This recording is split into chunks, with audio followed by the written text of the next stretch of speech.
what was being built prior to that, what's being built after that, the redevelopment that's taking place in major cities, like Jersey City, which is right on the coast with the Hudson River in New York City.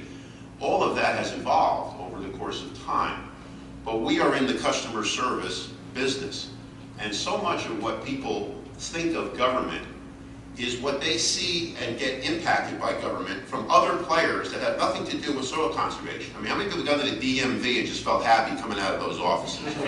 I mean, we all have gone through that, okay? I mean, it's just like you walk in and you say, my God, I'm paying this person money to basically scream at me. This is great, you know, I mean, I can't wait to do this again, okay? When do we, you know? So this is what people, when people hear and see government, and they walk into Hudson, Essex, Passaic Soil Conservation District, or your offices, you don't know what they went through in other capacities, planning boards, board of adjustments.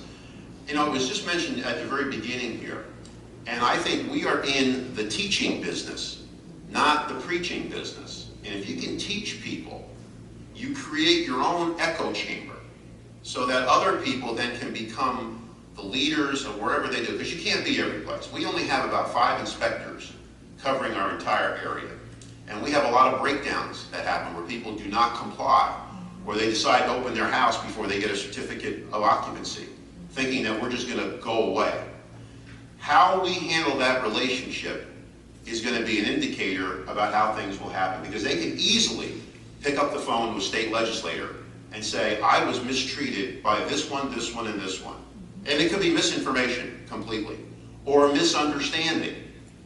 And there was a famous line, I believe it was said by Thomas Jefferson, man's liberty is never more in question than when the legislature is in session. And I can tell you that for a fact, okay? When the legislature is in session, what you thought was the world can change because new laws are passed, there'll be limited comment periods, and the paradigm of how you operate can change. And we've spent a long time in our state trying to make sure we understand the balancing act between development, preservation, and how to have cooperation. And it's a very difficult task. I used to run a nonprofit group in the city of Paterson, which is the 3rd largest city in New Jersey. I was the only white guy on staff. My mom had been born in the city of Paterson. But that audience that she came from, and the audience that's there today, has the same hopes, same fears, same aspirations, and same desires that she did when she was there. My father was from the Bronx, not too far from Yankee Stadium where he was born. And he saw a different Bronx than the one that preceded him and his parents when they came from Ireland, and both coming over Ellis Island. We all have our stories, but the most important thing to echo, and I'll say this again, customer service is what we are here to do.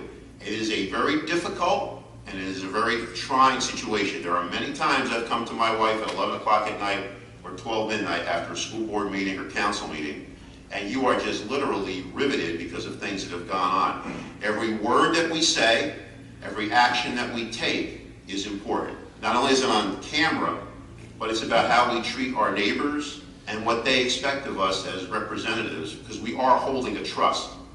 Holding that trust, that's what we're holding, to pass on to the next generation. I value clean air and clean water no less than the next person, but I come from an area in which the intensity of that usage is under challenge every single day. And I respect all of you out here for the mission that you have taken. Many of the supervisors obviously don't get paid a penny. Maybe they get their per diem of whatever sort, or maybe some expense reimbursement, but it doesn't take into account the time that you put in. And the most important thing that, my dad used to tell me all the time, he said, Matt, remember one thing, you can always print money, but you cannot print time. Once time is gone, it's gone. And you have to use it wisely with the people you meet and the people you work with. We have a great staff at HEP. I respect them immensely. Our manager has been there for many years, but the team that we have in New Jersey, the management, the stewardship, the people that are involved, we try to keep those communication flows going on because we can't see everything and be everywhere at all times.